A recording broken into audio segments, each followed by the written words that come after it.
अखिलेश यादव का एक फैसला बीजेपी के लिए मौके से कम नहीं है। तभी तो सदन में सीएम योगी ने भी माता प्रसाद के नाम चाचा को गच्चा देने वाला बयान दे दिया। अब इस सियासी गच्चा में आखिर किसका खेल कच्चा है और किसका अच्छा, आपको दिखाते हैं ये रिपोर्ट।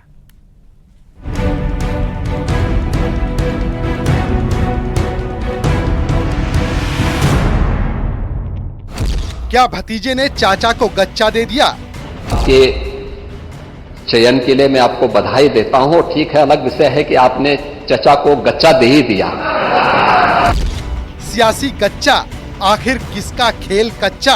धोखा दे दिया आपने? नहीं, मैंने धोखा नहीं दिया, उन्होंने दिल्ली को धोखा दिया है। चाचा को गच्चा दे दिया सर, चाचा को गच्चा दे दिया कह रही होगी। इन्होंने दिल्ली को गच्चा दिया है। चाचा का तर्क, बीजेपी से रहा संपर्क। मैं कहना चाहते हैं 3 वर्ष में आपके संपर्क में रहे तो गच्चा तो आपने भी दिया। ये सवाल इसलिए क्योंकि चाचा को गच्चा देने वाला बयान विधानसभा में सीएम योगी ने दिया है। चाचा शिवपाल पर तंज कसते हुए सीएम योगी ने नेता प्रतिपक्ष माता प्रसाद पांडे से कहा, चाचा को तो आपने गच्चा दे दिया। आपने नेता प्रतिपक्ष, मैं आपका सम्मान करता हूं और आप 2 बार इस माननीय सदन के अध्यक्ष के रूप में अपनी सेवाएं दिए हैं और आपने पहला प्रश्न किया है आज यहां पर। पहले तो आपके चयन के लिए मैं आपको बधाई देता हूं। ठीक है, अलग विषय है कि आपने चचा को गच्चा दे ही दिया।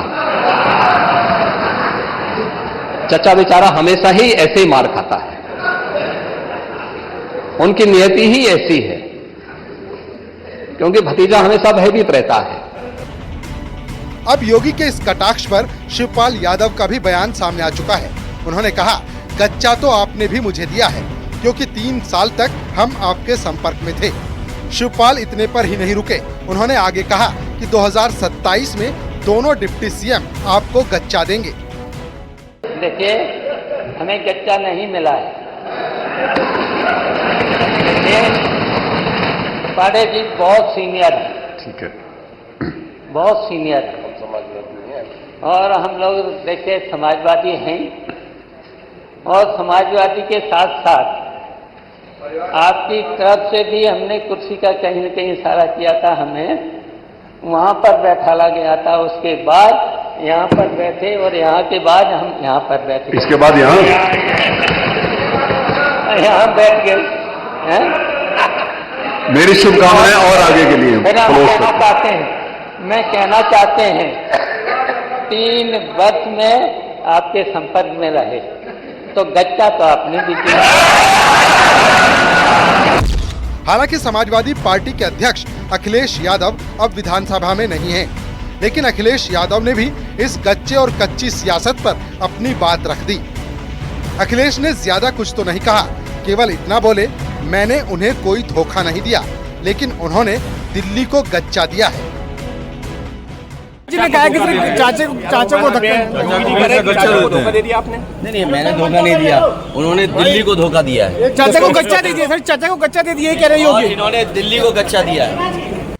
दरअसल शिवपाल यादव से इतर जिन माता प्रसाद को अखिलेश यादव ने नेता प्रतिपक्ष घोषित किया है, लड़ाई उसी कुर्सी की छिड़ी है, जिस पर बीजेपी के बड़े बड़े नेता हमलावर हैं। एक दिन पहले ही केशव मौर्य ने भी शिवपाल यादव पर तंज कसते हुए गच्चे का जिक्र किया था।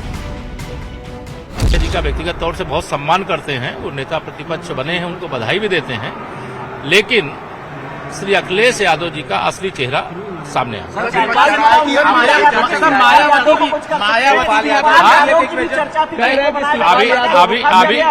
अभी जो फीडबैक आ रहे हैं उसमें जो तथाकथित पीडीए के नाम पर गुमराह करके लोकसभा चुनाव में वोट लिए हैं, उस वर्ग से आने वाले नेता बहुत मायूस हैं। बड़े सपने संजोए हुए थे, चाचा भी सपने संजोए हुए थे, और जो वरिष्ठ नेता थे ओबीसी एससी वर्ग के, वह भी बहुत इच्छा मन में लेकर के बैठे हुए थे, लेकिन अखिलेश यादव जी ने पीठ में छुरा भोंक दिया। अब इस गच्चे वाली सियासत पर बयानबाजी दोनों तरफ से हो रही है, क्योंकि किसी के निशाने पर शिवपाल यादव हैं, तो किसी के निशाने पर डिप्टी सीएम। ऐसे में ये खेल कच्चा है या फिर 2027 के लिहाज से अच्छा, ये आने वाला वक्त ही बताएगा। Bureau report, news 18।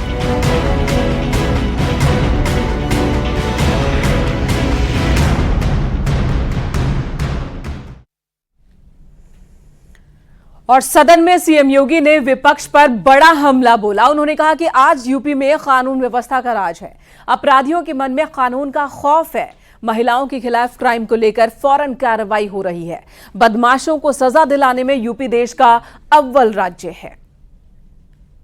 समाचार पत्रों में आता है कि 1 महीने के अंदर दुष्कर्मी को सजा दिलाई गई। ये प्रोसिक्यूशन को फास्ट करने, समय पे चार्जशीट दाखिल करने का परिणाम है। नहीं तो होता क्या है, जब हम लोग इसमें लापरवाही बरतते थे, सरकार संज्ञान नहीं लेती थी, विभाग संज्ञान नहीं लेता था, लोकल स्तर पर संज्ञान नहीं लिया जाता था, अपराध बढ़ते थे और फिर इनको हल्केपन से लेने का दुष्परिणाम क्या होता था कि हर ऐसा अपराधी स्वच्छंद होकर के अपराध भी करता था और फिर समाज उसके बारे में देखते हुए भी उसके खिलाफ कार्रवाई नहीं कर पाता था। लेकिन आज अपराधी के मन में भय है और उस भय का परिणाम आज हम सबके सामने देखने को मिल रहा है कि उत्तर प्रदेश का जो ई प्रोसिक्यूशन पोर्टल है वो देश के अंदर नंबर 1 पर है और उत्तर प्रदेश इस मामले में ऐसे अपराधियों को सजा दिलाने के लिए, महिला संबंधी अपराधियों को, जो भी ऐसे अपराधी हैं उनको सजा दिलाने में उत्तर प्रदेश देश के अग्रणी राज्यों में है। इधर लखनऊ के अकबरनगर में अवैध तरीके से बनाई गई कॉलोनी पर बुलडोजर एक्शन का मुद्दा यूपी विधानसभा के मानसून सत्र में भी गूंजा। समाजवादी पार्टी के विधायक रविदास मेहरोत्रा ने योगी सरकार पर गरीबों का आशियाना छीनने का आरोप लगाया, तो सीएम योगी ने भी इस आरोप का करारा जवाब दिया। लोकसभा चुनाव के बाद मान्यवर यहां अकबरनगर बस्ती है, उस अकबरनगर बस्ती में 1008-10 मकान थे। उन सारे मकानों को और इस 10 दुकानें थी उनको ध्वस्त कर दिया गया। मंजू सिवाच उनको वहां पर बच्चे और महिलाएं चीखती रही, चिल्लाती रही, लेकिन उनकी कोई बात नहीं सुनी गई और उनके मकानों को ध्वस्त करने का काम किया गया। माननीय सदस्य काफी उम्रदराज हैं, लखनऊ विश्वविद्यालय के छात्र संघ के पदाधिकारी भी रहे हैं और लखनऊ के और आपातकाल में जो लोग, आपातकाल में जिन लोगों ने आपको जेल भेजा था, आज उन्हीं के साथ आप बैठ करके दावतें उड़ा रहे हैं। अरे कुछ तो सोचिए कि क्या सब एक नौटंकी बचा रखी है। इसीलिए मैं कह रहा हूं ना कि आप लखनऊ के इतिहास को जानते होंगे। लखनऊ में गोमती और कुकरेल नदी का संगम भी था और ज्यादा नहीं, लगता है कि छात्र नेता के रूप में काम कम और दूसरे ही किसी अन्य कार्य में आप ज्यादा लिप्त रहे होंगे, इसीलिए आपने कभी इधर उधर ये चीजें देखी नहीं कि अकबर नगर जिसको आप कह रहे हैं, ये अकबर नगर 1984 के बाद से ही बसा है। इसमें ज्यादातर अवैध निर्माण था और यही कारण था कि हाई कोर्ट में भी और माननीय सुप्रीम कोर्ट में भी ये कहीं टिक नहीं पाया।